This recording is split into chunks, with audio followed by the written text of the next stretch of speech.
Morning, everybody, and welcome to the latest edition of the Inside Track podcast. I've an awesome guest today, Joe Flannigan from Ingenious Probiotics. I always struggle with the name of it, but Ingenious Probiotics. How you doing, Joe? You Yeah. well? Oh, great, Ryan. Thanks. I've learned how to say it. I still have to remind myself how to spell it. Yeah. So it seemed like a good idea at the time. One of those things, you No, know. it stands out. I just struggle with the probiotics one, but yeah. So now it's really interesting because usually our guests are sort of fitness industry players, in terms of operations and sales and stuff like that. And I thought it was really important to get you on because you look at things from the operating side, but you're dealing with the environment that the clubs are working in, and I like to put it that way because you're not a cleaning company. That I think that's the important thing to put across. So before we go into what it is you do and how you support the clubs and stuff, do you want to give a bit of a background who Joe is? Oh, right. Okay. Well, crikey, where do we start? Well, let me just quickly clean that file up in my mind before I dive in. Obviously, living in Essex, but without the Essex accent for the obvious reasons. Um, I come from the east coast of Ireland, a tiny little place right in the middle of the universe. That you've Beautiful part of the world, though. Beautiful part of the world. And you know the way sort of one thing leads to another, and then you end up in a place, and then you get interested in a thing. So that brought me into a place where we ended up setting up on our own. It was in the mechanical world. And the thing about setting up on your own, and so many of your guys listening to this, they run gyms or maybe just one gym or multiple gyms. They know what that's like. You start off going, "Hey, I'm going to do it myself," and it was a little bit like that. And there's a lot of difficulties that come with that, as they know. Yeah, But one absolutely. of the great things is that when you see something that makes you think, I want to do this, then when you're kind of your own entity, you can go and do it. Yeah, absolutely. You got to pay the bills, we got to, and it can't be too stupid. But if it's something that makes you go, oh, this is important, I like this. So we kind of like went off in a different direction. So from the mechanical world, we became aware of the air people breathe. So what we called health and wellness in the built environment, right? From a mechanical world, that basically means how how people are inside something what has been built, right? So Yeah. whether that could be the gym, it could be the office, it could be the restaurant, it could be the home, it could be the train carriage you're in. Something that's been built and you're inside it. Now, when you're inside it, then people have to think of things like, have you got enough light? Um, is the door big enough for you to get in and out? Does the roof keep the rain off you? Are you warm, ventilated? All that kind of stuff. And our side of it was to do with temperature control, and that became also into ventilation because you don't want to be falling asleep at your desk, Yeah, because absolutely. Yeah. and so on. That led us into the quality of what people were taking into their bodies in their breath, right?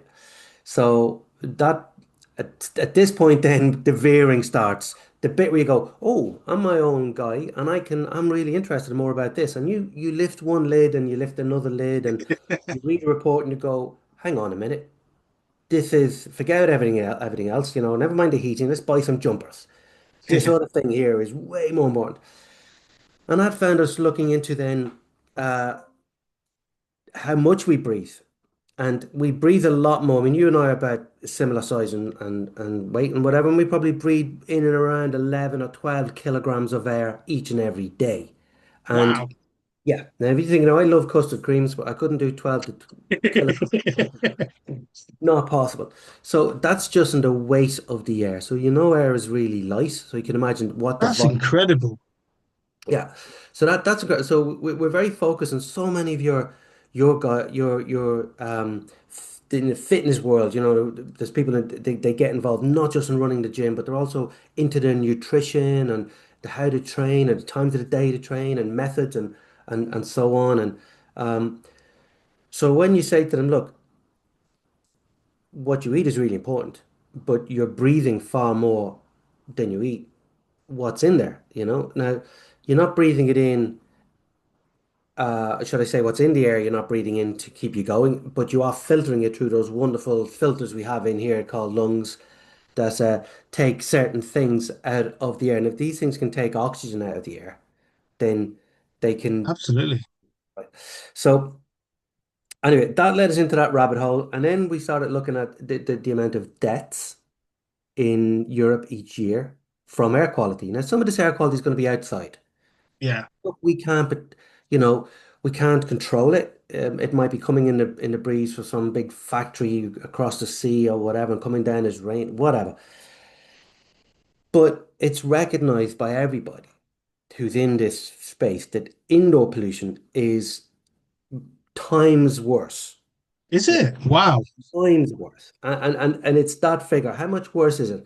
What's that multiplication figure? That's where people might vary the different reports or whatever, but it's times worse than outdoor pollution.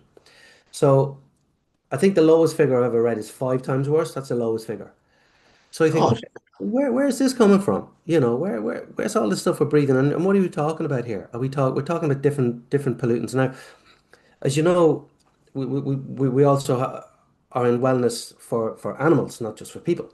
And Yeah. there's a report that crosses over there from Korea showing uh, what we call canine atopic dermatitis, which is basically itchy dogs, right? So dogs get it's a crazy thing. When I found out about it first, I couldn't believe it. You know, my grandmother's dog never had itches, but these days it's different. But they were linking that a direct link between indoor air quality and canine atopic dermatitis, and they found that the indoor pollution was actually affecting the skin at DNA level. Now, Wow. that ties into something I was reading just last night when I talked about chemicals, which you may eat or you may breathe, whatever, or you may absorb through, but chemicals affecting our DNA so that it actually affects our children, and these things are not getting any easier. So That's frightening. we were in this kind of space and we thought, one of the things we identified early on was something called, and I love this. How did they get to call them air fresheners? And I'm going to do the quotes. There's no other way, right? Air fresheners. Some chemical in a can that's designed to smell like something that you've been told represents some kind of hygiene, right? Yeah. Marketing, wonderful. So here you go, fresh pine scent, whatever. If you ever get in a car when they've cleaned it and they've hung one of those things, just put it in the bin. Just get rid of it out of your life. So we wanted to stop people reaching for said um, chemicals in a can that smell nice, right?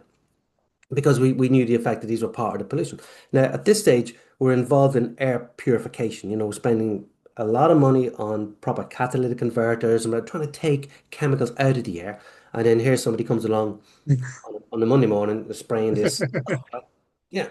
So we came across something called probiotics, and that's just an umbrella term from the World Health Organization. It just means microorganisms that convey some kind of benefit. So Well, what's funny is if it because even when we first spoke, and this is years ago, and we're talking pandemic time, and when you think probiotics, you think the drinks that you take and you put inside your stomach to healthy bacteria, yeah. and that you don't start then thinking cleaning products and other ways. Yes. And if you think about, everybody knows that their gut is full of bacteria, and people have gotten their head around now the fact that, we've grown up with these advertisements, kills 99.99% of all bacteria. Without bacteria, we're going to die, and the only difference is at what rate do we die. Different animals will die quicker, and different animals will die slower, depending on their digestive systems and so on and so forth. There's some animals that their young won't even develop without bacteria. So here we go. We're dependent heavily upon bacteria, but also it's not just our gut that has bacteria. Everything you can see, everything you imagine, look into a gym, the floor, the walls, the windows, the equipment, everything is absolutely teeming and covered with bacteria. And this is not a problem. I mean, all forms of life on the planet come from this. Yeah. We come from it. This we've only been sold this kind of idea. Ooh, let's get rid of germs. Okay, some bacteria are going to cause you a problem, but they are 0.1% of the overall bacteria. Most bacteria Wow. are there. Yeah. See, in your gut, there's some bacteria that have to do certain jobs, and the body will recognize them, and the mucus of the gut lining will recognize them that produce different vitamins and so on inside your gut. And without the right balance, you can have real problems. Outside is different in that it's much simpler. There's way more what we can call good guys, and we just want lots and lots of good guys and a tiny amount of bad guys. Tiny amount of the bad guys don't cause a problem. Okay, that's fine. Yeah, So we change that balance, but everything, and think of your home or your gym, whatever device people are looking at this podcast on, everything that your eye lands on is covered in bacteria. And for humans and animals, that includes as well viruses and mites and fungi. Fine. All in perfect, natural balance, because Mother Nature is quite good at that, right? yeah. So what do we do? Well, we come along and we will then clean or spray something that advertises about how good it is at killing this important stuff. So if you kill the bacteria, let's take, we're going to go into the cleaning now because this was our next thing. First of all, we put the probiotics, by the way, into the air systems Oh, because, right. Well, yeah, that was our first thing, putting it right into the air systems to spread into wherever it is, the office, the gym, the home, And the probiotics would do two things. They would land on the surfaces and they would eat organic matter, so molecules of I don't know, fecal matter or blood or pollens or dust mite feces, all this, it's all food for the probiotics. Okay. So we're cleansing at microscopic, deep, deep level. So you think of your carpet or the gym flooring with all those gazillion divots from people walking on it, or the astroturf when they're pushing the sleds up and down. We're getting into the nooks and crannies, places that don't get cleaned properly, and we're consuming that organic waste matter. Now, some of that is given off the smell, okay? yeah, The problem. Remember, this is the early days. The other thing that the probiotics are doing then is, but by their sheer number, they are outcompeting the bacteria that will actually cause problems. So if you've got a little bit of staphylococcus on your hands, like most people do, it's not a problem. On your hands, on your arms, it's absolutely fine until it gets into the wrong place and multiplies in a cut, then you got a bit of an infection. Okay. yeah, So if you put lots of good bacteria there, it just stops the development of the bad bacteria. So think of it like a free bar at a wedding. All the good guys are at the bar, the bad guys are at the back, and they just give up. Okay. If I use an analogy, if England were playing Ireland and England had 11 Harry Kanes, they kind of have. We don't like admitting it, but they kind of do. So they have a wonderful, wonderful team. But if Ireland had 1,000 players, then it doesn't matter how good on his day Harry Kane is, yeah, how strong he is, how fast, doesn't matter. So regardless what that bad bacteria is, if you've got enough of the good ones, just basically stopping him doing his thing. So that bad bacteria can't develop, it can't thrive, it doesn't have any food source because we're taking it away by cleansing the thing. So the bad bacteria can cause odors, the rotting through rotting organic matter. That would then stop people going for these chemicals. Remember, we're still in day one. So we're stopping the bad smell not by covering it with some smelling chemical, yeah. removing it at source, getting into the source of the odor and stopping that happening. So that was our initial thing.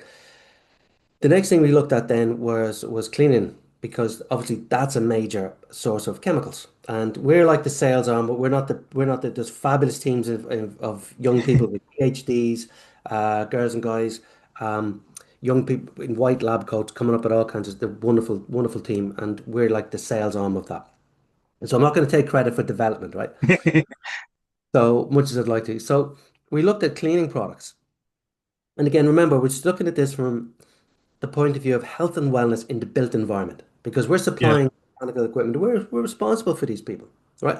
Currently, we're having to bring ventilation from outside and pump it in there. And that's the only way of giving people good air quality. But if you're on, I don't know, Chelmsford High Street or some busy road in Lytham St Anne's, it doesn't have to be central London or Birmingham, anywhere where what you're bringing in or somewhere out in the countryside. What are they spraying? Are they spraying glyphosate on the crops that time? yeah, You're bringing all of that in and you're forcing it in to where the people are. So we were getting involved in all of that kind of stuff. So we're looking at what's coming from inside.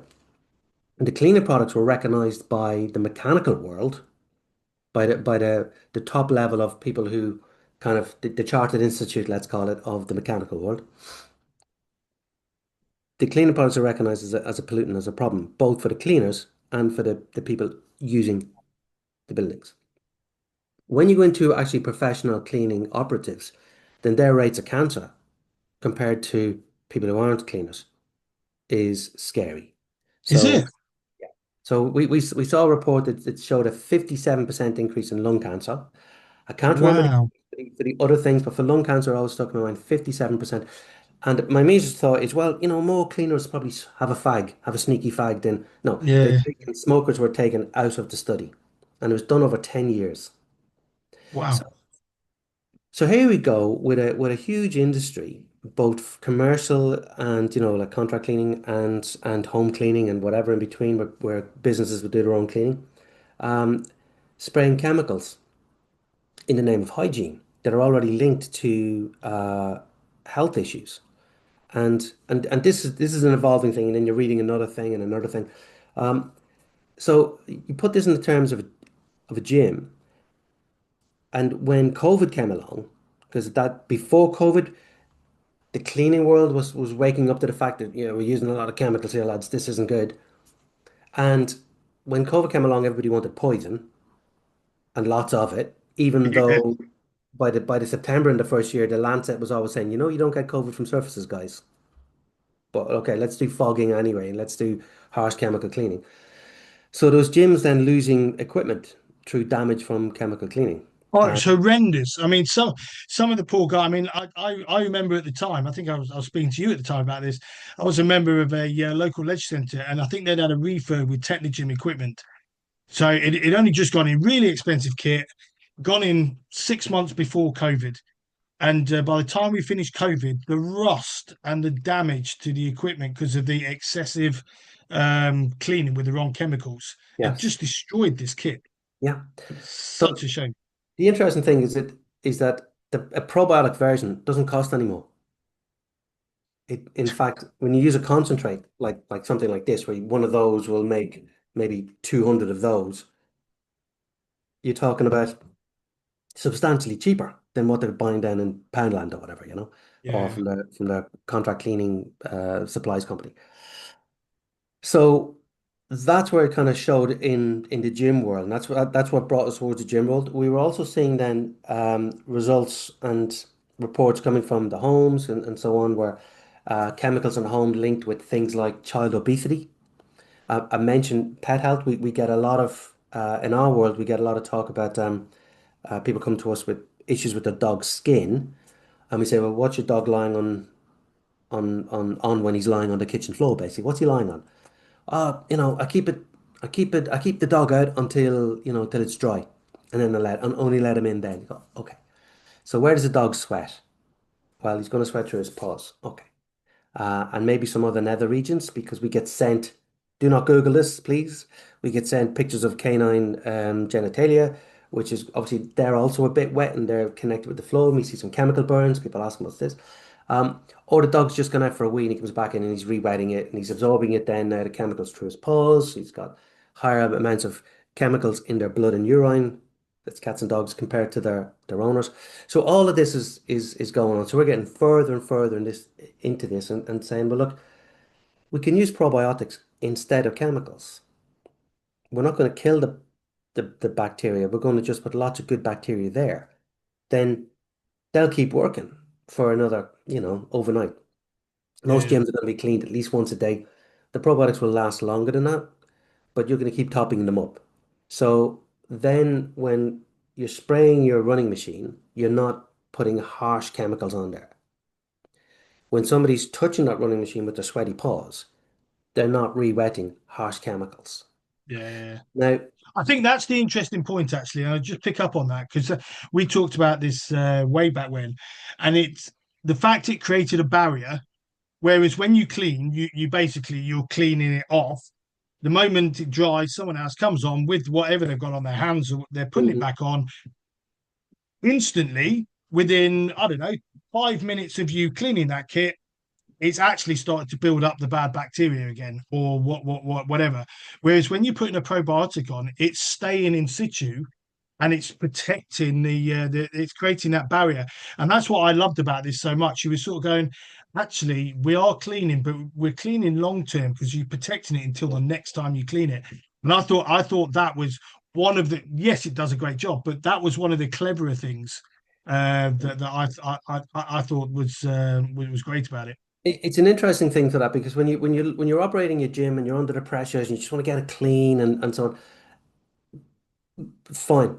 But for the gym operator who is looking at the longer term and going, hang on a minute, what's happening long term here? As you've rightly said, we use a slide in one of our presentations where we show the probiotics like soldiers because they're like a defending army. So you're laying down a defensive army. Again, like the football analogy, 1,000 players Yeah, to 11 players, right? So there you go. There's your defensive army in place, as opposed to what you've just described, where the harsh chemicals that are so happy to be called antibacterial and talk about removing 99% of or 99.99% of all bad bacteria. Now you've got that surface, and you're right, it is minutes because minutes before Mother Nature recovers it in a microbiome. Bacteria is going to be there within minutes because especially in the gym, we've got 20, 30 trillion bacteria in us, on us, around us, like a little halo. We walk past the machine, we're just like Haley's Comet with the thing walking behind us. Dropping. It's just nature. It's fun. So that's going to be covered in bacteria in minutes, even in an empty gym because it's in the air, it's in the ether. But what you're not in control of is what that microbiome is going to be, and it will depend on who walks past and what's happening and so on. But the other thing that's really interesting is something called resistance. So antimicrobial resistance might be something people hear about. Usually you hear about it in terms of my antibiotics not working anymore. yeah, It's yeah. become resistant, right? So AMR, antimicrobial resistance, initially came from chemicals being used in farming Right, okay. decades before the invention of antibiotics, actually. And thank God we have antibiotics, but try to use them as least as we possibly can. So decades before. So what's happening now is you're cleaning with that chemical, and some of the bad bacteria can become resistant to it. The stronger ones of the bad bacteria can become Yeah. resistant. So it's a bit like if you said to somebody who was used to breeding rabbits or horses and said, I want to breed these stronger bacteria, what do I do? He said, oh, well, let's cull the herd, let's kill the weak ones, and let's get rid of the competition, right? It's like, well, this is what it's called cleaning. So now what you get in this environment is stronger bacteria of the worst kind. Now, to illustrate this, we had a lovely slide showing a dentist. It's not a gym, but it's a dentist, where we were doing swabbing before COVID. And then during COVID, repeated the exercise verbatim, exactly the same. Everything had been detailed exactly where the swabs had been taken. Just redid the exercise. Now, the big difference in a dentistry, just like a gym before and during COVID, is the amount of cleaning. So Yeah, increased cleaning rate. Now, what you found, if you can imagine the bacteria shown as a bar graph with lots of colors on it, right?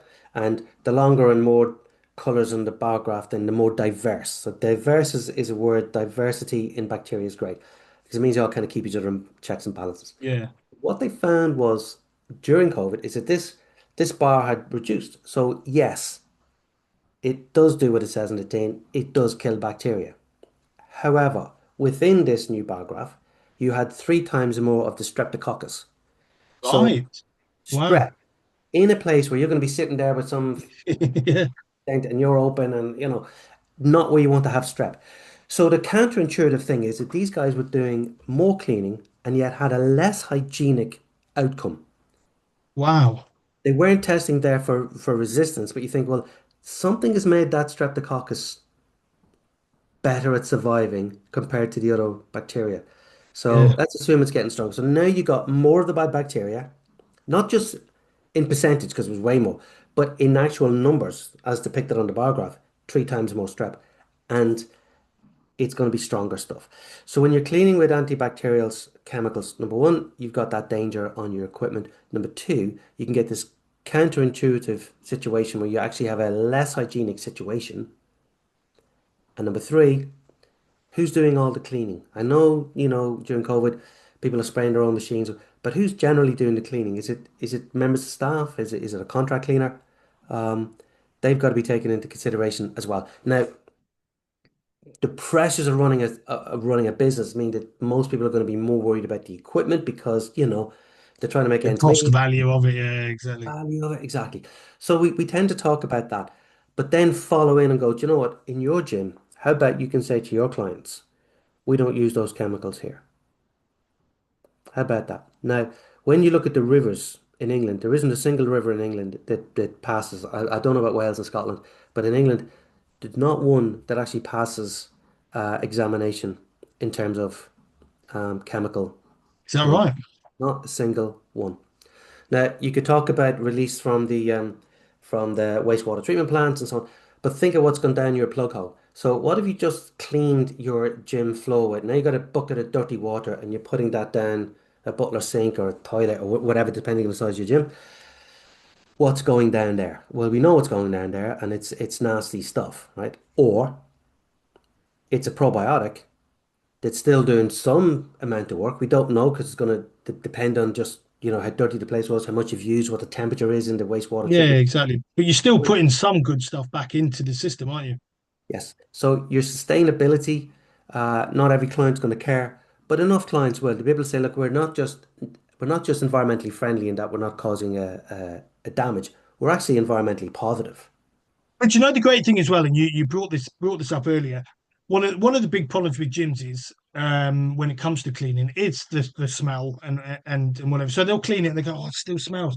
And the great thing about something like this is it carries on working and it's killing that smell without having to mask it, like Yeah. you say. I mean, a lot of clubs have the automated spray bottles. You'll walk through a door and it's got a citrus spray in it. I mean, I'm all about creating the right scent in an environment, a bit like Wimbledon. Wimbledon, when you go and buy strawberries, for instance, the smell you smell isn't from the strawberries you're buying. It's scent smells that they push out because obviously that gets the brain thinking. Then oh, I want some strawberries. I'll go and spend £25 on a bucket of strawberries and cream or whatever it is. But so you try and create these environments, which is great, but you don't actually then think about the damage or the what you're putting into the environment into your club. And you're actually going, well, it might smell nice, and this is going back to what you said before, but we're actually causing a more problems in the environment, or just masking what the problem is. Yeah. Whereas what your product's doing is actually destroying the problem. So the need to have that masking agent as such disappears because Yes. you've got a clean smelling environment because you Yes. don't have all the dirty bacteria eating all the horrible bits. So I mean, we know if we walk into a place and we can have a heavy smell, we go, they've got a problem here and they're covering it over, right? Yeah, yeah. And then you think, well, what's in that stuff that they're spraying? And you know, why do people go to the gym? A lot of it that they want to look better. I've got a tummy I need to keep on top of. But for a lot of people, it's about their health, about their long-term health. For people in the gym, let's talk about just general numbers. Generally, people who go to a gym, if you interviewed all of them and did the data analysis and compared it to the people who don't go to the gym, the people who go to the gym are going to be more in tune with their long-term health. They're Yeah, probably eating a absolutely. bit better, probably less of them smoke, and so on and so forth. So when you talk to gyms and say, look, let's be part of that. Let's give people, and they're going to be breathing a lot more. We talked about 11 kilograms a Yeah, day. Well, absolutely. in the gym, so they're taking more in. So let's give them a more healthy environment and let the gym operator be part of that health and wellness, not just when they leave the gym, but actually in the gym, and let them talk about it. Let them put that in their marketing. Let them help find more clients by saying, "Hey, come here because this is a safer environment." Yes, maybe it's been driven by the want to not destroy their equipment. That's fine. That's really good. But then it's about the health of the people coming in, and it's about their sustainability credentials. Not everybody cares, but you I, can th- put. I, th- I think the great thing is now that Joe, more and more people are caring about Yeah. these sorts of one, the environment. The environment is massive. So if you're not putting heavy chemicals back into there, but also if you think about the amount of people that do already have asthma and various conditions that are kicked off by poor Yeah. air quality, Yeah. if you're taking the stance to go, "Right, we're going to make sure our air quality is good by removing these bad bacteria, then absolutely you're playing that part, and it's more attractive. I know people that won't train in certain gyms because of the air quality Really? in those clubs, and so when you and the strange thing is, and this is why I wanted to get you on, because a lot of gym owners, obviously they're looking at their sales, their marketing, their, you know what I mean, but and you sort of go, actually these are also the things that you need to consider, because one, from a marketing perspective, absolutely, if you're taking care of your air quality, what else are you taking care of? Yeah. Because it just flows. Because if you've got that thing that you can put, we care for our air quality, cleanliness, all of that, that suddenly gives you a mark of, do you know what? They respect the club, they respect the members, they respect the environment that I'm in. They don't just care about the food I put in or the amount of miles I run on a treadmill. They're actually caring about what's coming into my body. Yeah. And like you say, the amount of bacteria or nasty stuff we must breathe in, and chemicals that we must breathe in daily into our body. I mean, I know quite a few people. I mean, my mum's uncle died of, I don't know what that makes him to me, but he died of lung cancer, never smoked in his life. Yeah. And you Wow. think either it was genetic, which is usually rarer, but it'll be the environment. So he had a farm, so I can imagine he's just breathed Yeah. in loads of the wrong chemicals, and Oh, eventually yeah. it's led to his death. And you know, it changes because there was a time when people didn't wear seatbelts, and and that changed very quickly. And there was a time when people would smoke in the car with small kids in the car, and that changed quite quickly.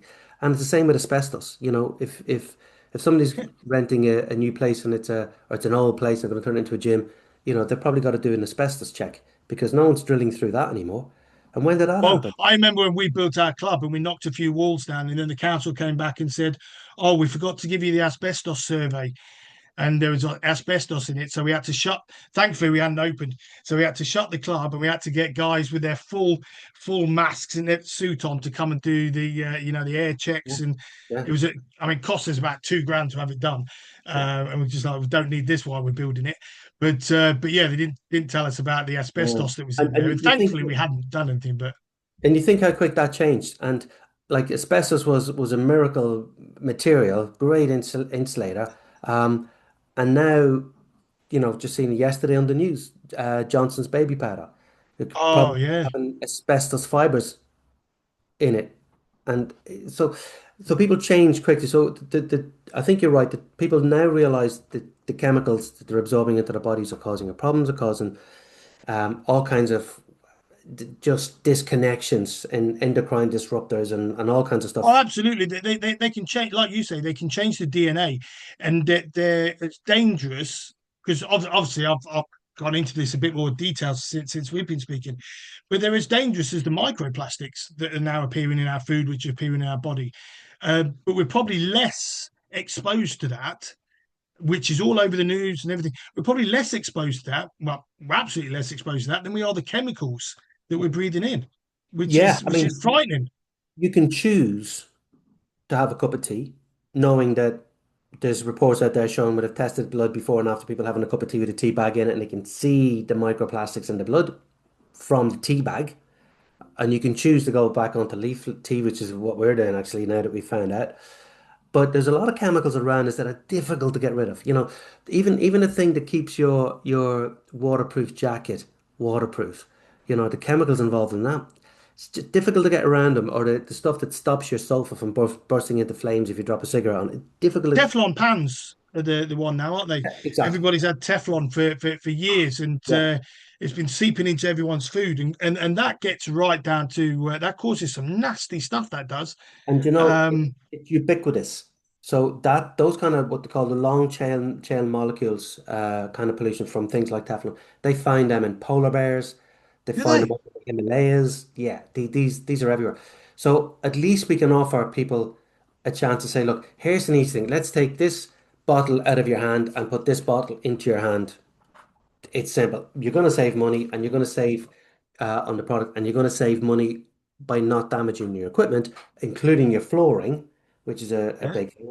Um, and by the way, you've got all these other benefits here. So even if you're not interested in them, with just reducing your chemical exposure. And we talk about chemical exposure a lot, and people are starting to talk now about we talk about this with animal care, and people are starting to talk about it with humans, and this toxic load, this, you know, don't even get me started about fabric softener in laundry. It's crazy. Why do you want that chemical to anyway? So this toxic load is build up and build up and build up and build up, and then you get a tea bag with microplastics, and then you get you Yeah, breathe yeah. something else in it, and all of a sudden you get into like straw on camel's back, and your body's trying to deal with this.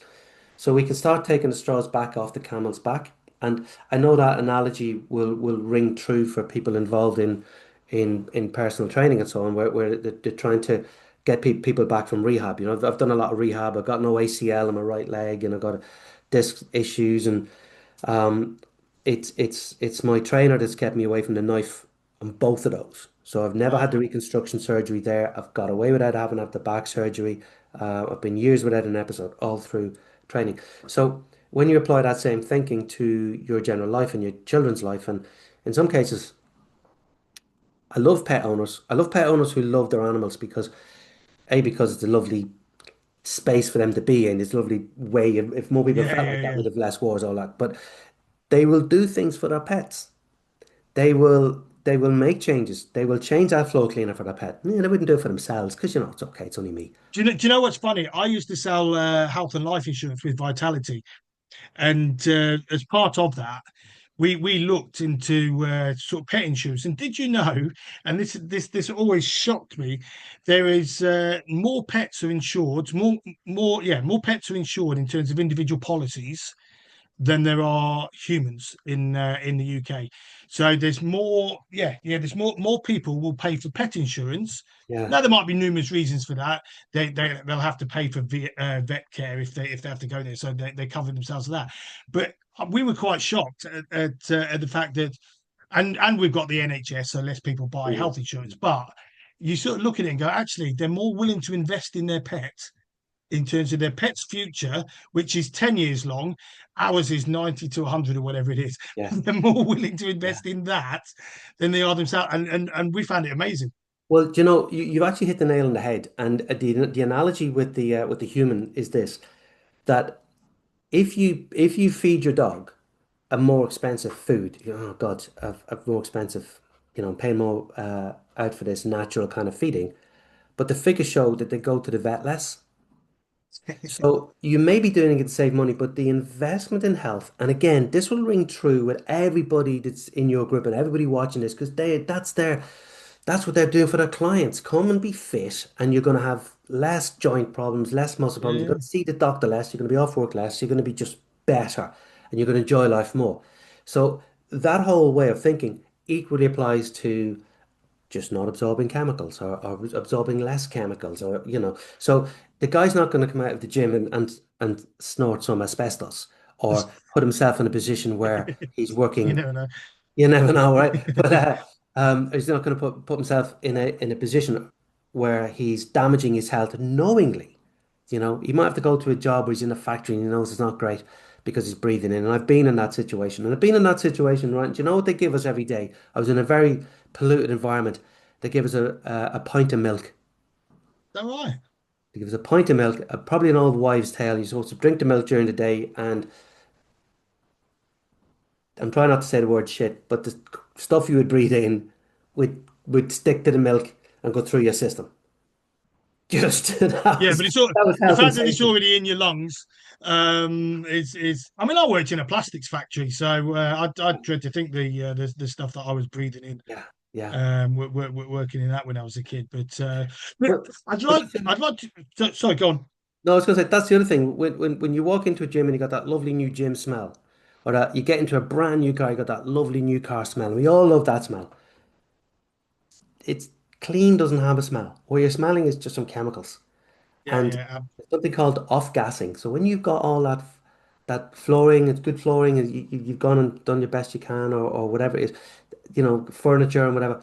There's gels, there's resins, and they're coming off. So yeah, those smells are all. chemicals. Yeah, exactly. We put it into that body. I would like to, because obviously it's a huge part of your business. So I think it's worth covering. Is the pet side of it, Yeah. and because I think really that's your main driver, and Yeah. obviously you do the gyms as well. So do you want to just give us an idea of the sort of thing? Because you work with quite a few vets, not Yeah. not just selling to individuals. You work with the vets directly, don't you? Yeah, and when on the so we have the cleaning side, and then we have what we put directly onto pets. And it was funny. Somebody came knocking on the door of our office, and it wasn't sign written. You didn't know where we were. We weren't advertised. It was just our office because we didn't sell product out of there. And there was a knock on the door, and we opened the door, and there's a lady standing with two dogs, and she said, "Do you do the cleaning products, man?" Yeah, and she said, "My vet sent me." Right? And then at that stage, we had light bulb moments going off, going, wow, okay, because we were focusing at the time on the cleaning, contract cleaning world, which is a Yeah, very different environment altogether. Um, so these people were very aware of what we do, but it dovetailed into the product. So I'm going to show you one here. So for just an example, so this is one of our probably top selling products, right? So the probiotics that like not the same ones, but like what we use in the cleaning product.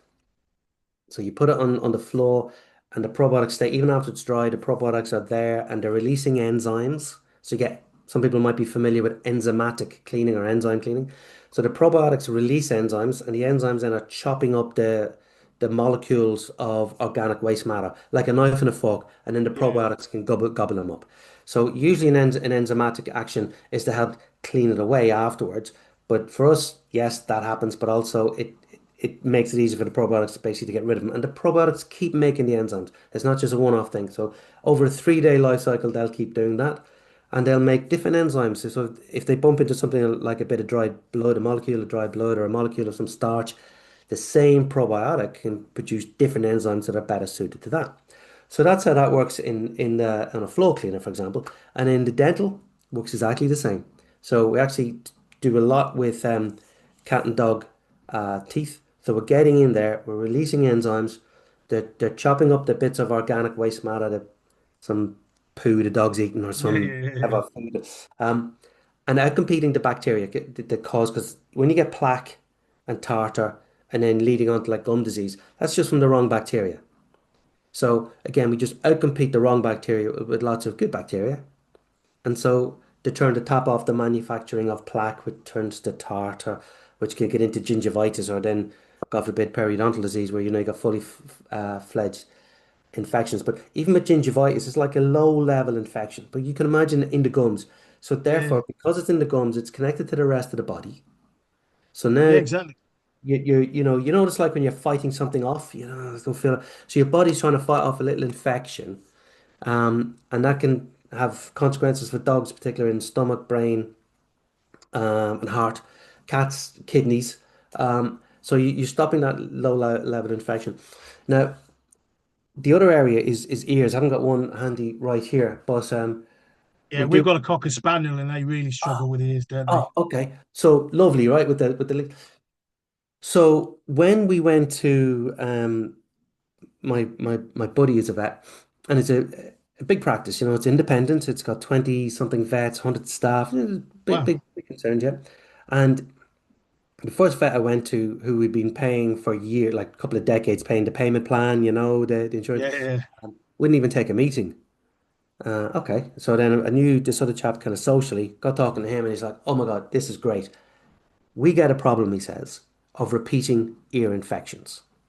And which turns out to be a whole issue that I then again you're disappearing down a white rabbit hole. So yeah. this repeating your infections. He says what we figured out is this, and this relates to cleaning as well, like we were talking about. We apply the antibiotic or antibacterial treatment somehow, and we get rid of the infection.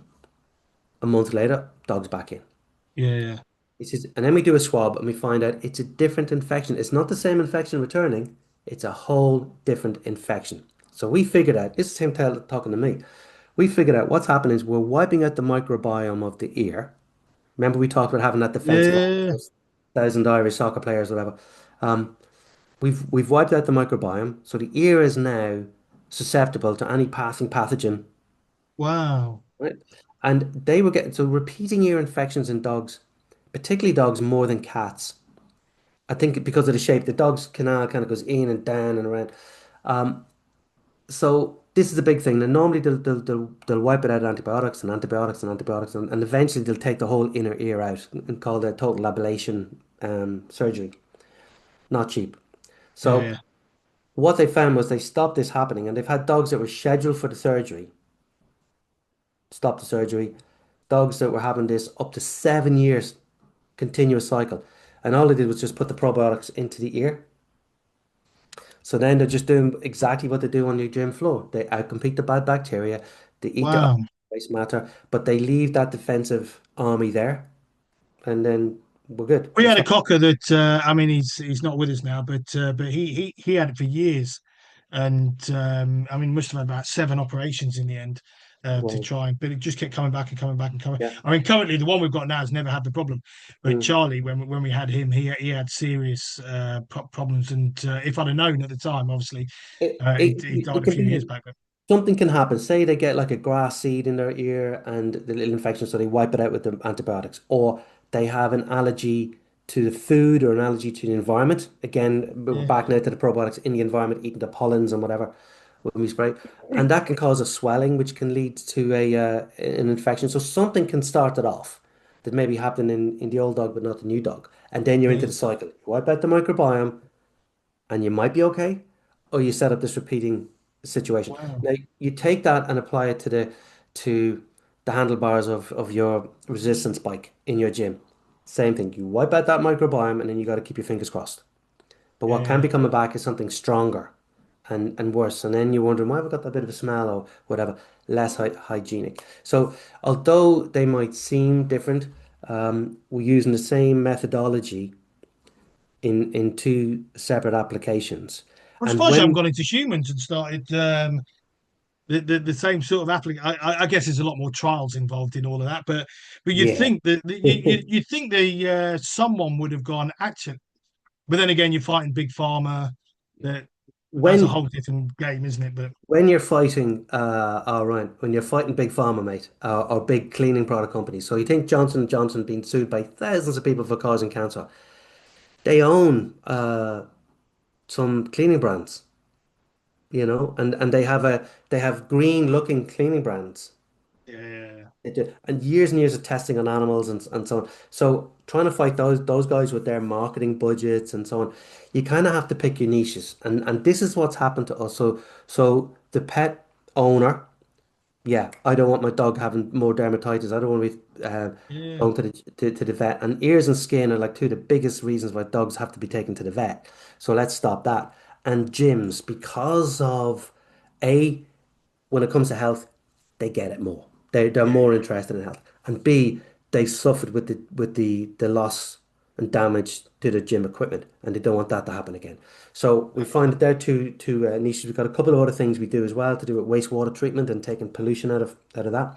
Again, I'll use the same methodology, which is fantastically interesting and useful because again, if we can take the chemicals out of the water, then that helps the health and They it's use them for oil spills as well, don't they? I mean, I know you probably don't, but I know a couple of oh, we guys do. who worked in that, and they use Yeah, microbiomes to, and it basically the ones they use eat the oil yeah, itself, and it's absolutely incredible when I saw it happen, and I was just like, because I was saying we can't clean it, to scoop it, it's yeah, almost impossible. yeah, I mean, you can get the majority of it, obviously, yeah, but the residue that's and that's how they clean up a lot of beaches now, isn't it? With it's not harsh chemicals they're scrubbing with. It's literally this microbiome, and it's yeah.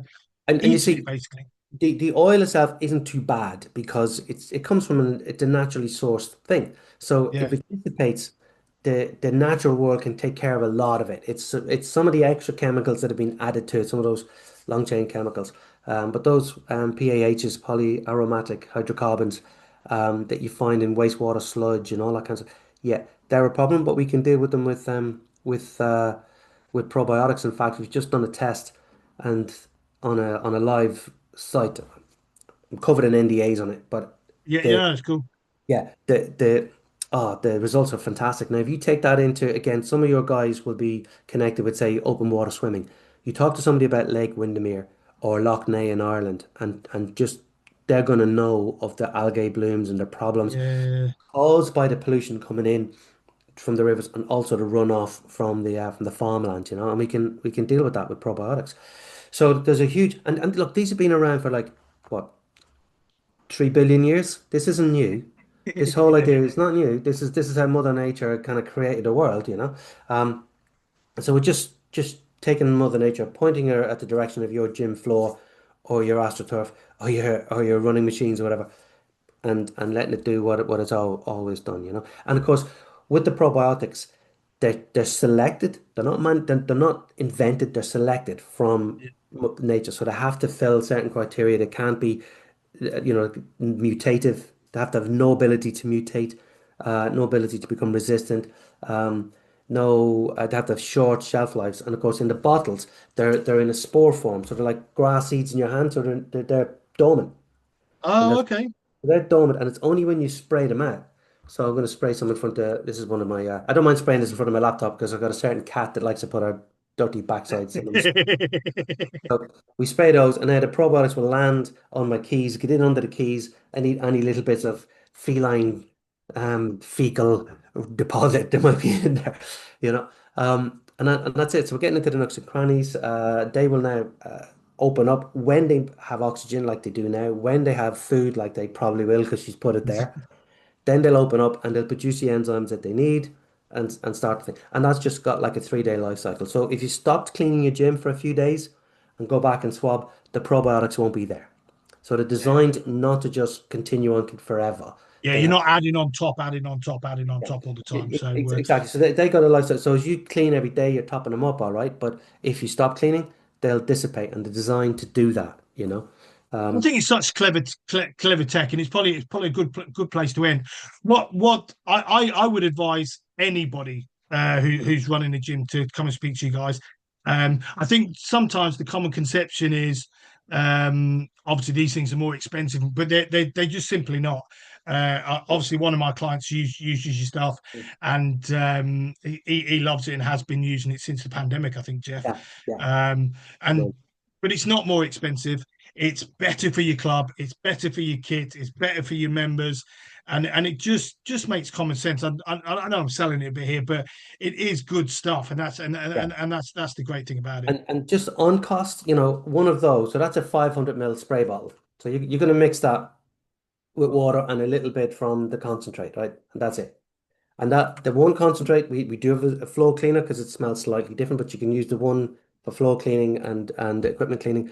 So that 1 liter is probably going to land at your door, even if you after you paid postage and including VAT, something like 26 quid. Okay. Let's round it up to 30 quid because it's easier to do the maths. So if you make 200 of these, that makes Yeah. each one of those something like 15 pence.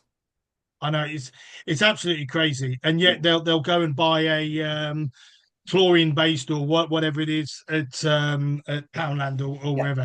It just doesn't make sense. So I'll put all of your details at the end and the beginning of the podcast, so Yeah. people will be able to get in touch.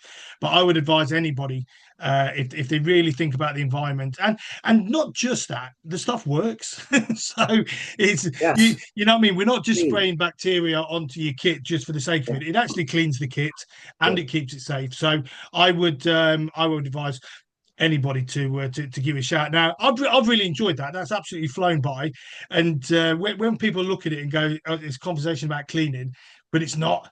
There's so much science behind what you do, and I think that's why it's exciting. It's not just a few random chemicals put together and you spray it. There's so And, much science, and I and love you that know about stuff. what I would say as well, I love it when people want to use some of this stuff in their own marketing, and we're happy to write a paragraph or two.